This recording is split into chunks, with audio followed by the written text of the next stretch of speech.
I remember it all so clearly, with your body bent and tucked, little spoon to my cutlery flesh and my left arm hanging over you, with spinnaker fingers that'll never let go of baby fat appendages, dimpled and soft like the moon, smiling from a hole cut out from the ceiling at 90-degree angles, cookie-cutter window that managed to frame something as beautiful as light.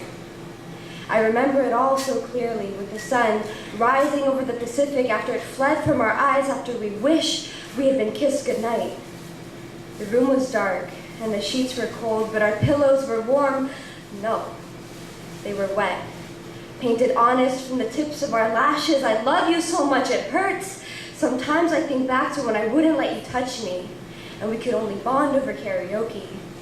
I should have been there for you since day one. I should have claimed your first breath as my greatest treasure, but I was jealous of the attention you stole from me.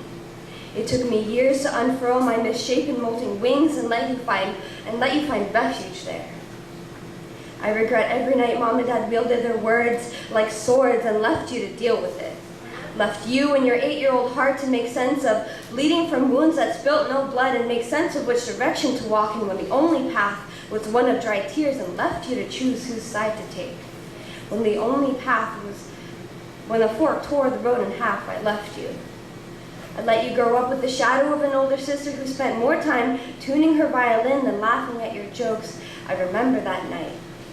Morning still, thousands of miles away, our parents somewhere 1,000 miles away, when you asked me if I loved you.